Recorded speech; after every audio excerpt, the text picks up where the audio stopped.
وصفت بأخطر طرق المغرب نظرا لمسالكها الوعرة وارتفاع نسبة حوادث السير بها.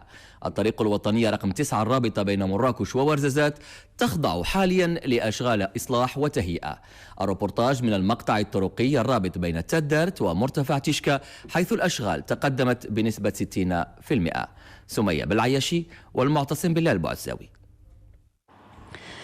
بعد أزيد من سنة من الأشغال يتم بشكل حثيث تحرير جبل تيزن تيشكا من الطريق الملتفة حول عنقه على مستوى المقطع الطرقي الرابط بين تادرت 2 ومرتفع تيشكا، ليتم تحويلها بعد ذلك في اتجاه آمن من شأنه تجنيب المسافرين كابوس السفر على حافة الموت.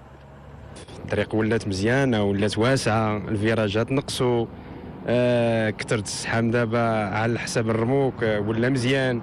في الاول كانت تكرفسوا بزاف النيت، دابا كيجي شي واحد بحالي انا دابا مشرجي وطوموبيله تابعاني ما عندهاش الدوبل، ما عندهاش الحق الدوبل، دابا راه كاين فين الدوبل، الطريق واسعه، عطا الله الطريق. صراحه الطريق ولات مزيانه الحمد لله، وكنشكروا الدوله على هذا حسن ديال زعما الاصلاحات وداك الشيء.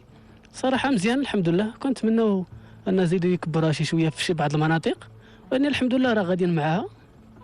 وصراحه سي بيان لينا حنا الاكثريه بحال لو توريست يشوفوا شي حوايج وشي حاجه يرتاحوا معاه.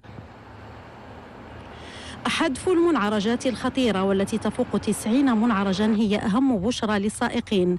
أما صنف المركبات الأكثر تضررا كالشاحنات والحافلات فسوف يمنحها هذا المشروع طريقا ثالثة في المقاطع ذات المنحدرات القوية على طول 28 كيلومترا. تيبان لي دابا الطريق تزيانت على كي كانت، على الأقل ولا تعريضات يلقى بنادم اتساع فين يبلاصي، لا بغا يوقف لا بغا يتجاوز، مقارنة بداك الشيء اللي كانت الطريق شويه ضيقه ولا كان الحديد كبير تتبلوكا الطريق. سيرتو في المناسبات فاش يكونوا الاعياد ولا العطل تيكون واحد لاكريز تاع الطريق. كتحس بان راه يعني من هنا لقدام كتولي مراكش قريبه، كتولي يعني داك لو تراك ديال يعني تيشكا صعيبه سميتو بالنسبه للناس اللي ما كيعرفوهاش غادي تحيد لهم ربما هذا لوتراك.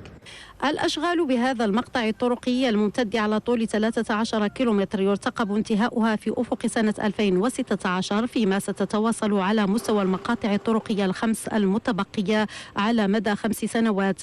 وتقدر قيمة المشروع ككل ب1,750 مليون درهم.